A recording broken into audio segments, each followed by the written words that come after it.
Hello, everybody, and thank you very much for joining me for another Alfred Hitchcock Presents review. Today I will be talking about Season 2, Episode 8, Conversation Over a Corpse, starring Dorothy Stickney as Sissy, Carmen Mathews as Joanna, and Ray Collins as Mr. Brenner. And this is an interesting episode. It's pretty much played up as a comedy.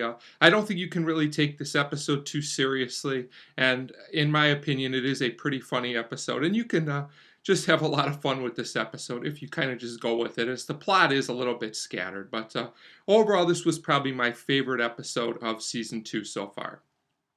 So we start with two sisters, Sissy, who really likes to sing, which will be important later on, kind of, and Joanna. And as I mentioned, they're sisters, and they're talking about a man named Mr. Brenner. He's a real estate agent who's going to be taking over their property. He basically wants to tear it down and take the sister's house. So Joanna has a plan to eliminate this man by poisoning his tea. Sissy's reluctant. She's not so sure this is a good idea. But Joanna's definitely the dominant one and supposedly the smarter one, although I'm not sure if that's true as we continue to go through the episode.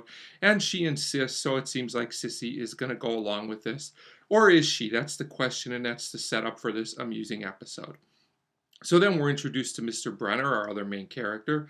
He's excited to be getting this property, and when he visits the sisters, he's kind of rubbing in it a little bit, gloating. He's pretty happy about this. They discuss the house. Joanna says that they've changed their mind. They don't want the house torn down. Mr. Brenner says there's nothing they can do about it because they signed some kind of paperwork, and he'll take them to court if he has to. He starts getting really upset about this until all of a sudden he gets really tired and he realizes that something was in his tea, but there's nothing he can do about it as he passes out. At this point, Joanna thinks he's a goner, but as we'll find out later in the episode, that's not necessarily true. So at this point, the two sisters discuss how they're going to hide the body or get rid of it. And this was actually truly amusing, in my opinion. Some of their ideas were funny. They talked about like removing the body in pieces, throwing it down a well, something like that. But none of their plans really seem to make much sense. So at this point, more problems occur when Mr. Brenner actually wakes up. It just turns out he can't really move and he can't talk very much. So he's kind of just stuck sitting there at the mercy of the sisters as he watches them try and come up with new ways to get rid of him. They pull out things like a gun and a knife, but Sissy reminds Joanna they might ruin their mother's rug, so I guess they have to find a less messy way to do things. This was kind of funny and amusing. So they pull out things like a hammer and a huge rolling pin, and that rolling pin was huge. I thought that was really funny. Not sure where they got one that big.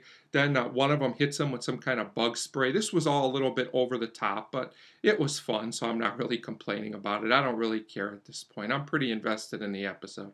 So at this point, Joanna leaves the room to find something else, some kind of weed killer or something to do him in.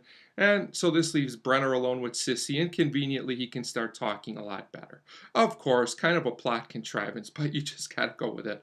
So at this point, he tells Sissy to call the police, but she says she can't do that because basically Joanna isn't really Joanna. She's a woman named Abigail who takes care of her. That's impersonating her sister. Why we need this plot twist in the episode, I have no idea. But I'll just go with it. It's fine. At this point, the episode's making up its own rules. So whatever. Also, we learn that Mr. Brenner would be a goner already, except that Sissy only used half the powder that Joanna, Abigail, I'll just keep calling her Joanna, wanted her to use. So that's why Brenner was only knocked out and not killed. So Brenner makes a deal with Sissy. He says, if you help me, I won't sell off the house. I'll save it for you or something like that. And he plants the idea in Sissy's head that Joanna was going to have her take the blame for all this.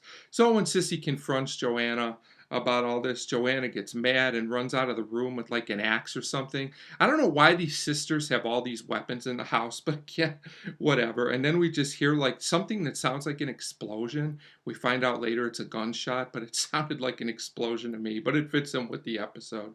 So then we hear Sissy singing again, which is amusing. And when she goes into the other room, she finds Joanna on the floor, and she's now a goner. It turns out that Brenner shot her because, you know, Joanna was coming at him with the axe. So at this point, Sissy offers Brenner a drink, and not being the smartest character ever in this show, Brenner decides to drink it. It's some kind of whiskey that's supposed to help him. How whiskey would help him at this point again, I don't know. You just got to go with it. So at this point, Brenner calls the police and he does everything that Sissy tells him. He basically clears Sissy of everything, and then, of course, he drops very, very slowly. I'm not sure how to react to him dropping so slowly, and he's a goner. And, that leaves Sissy in the house by herself. So, like I said, you can't really take this episode seriously, but it is funny. It does work as a humorous episode.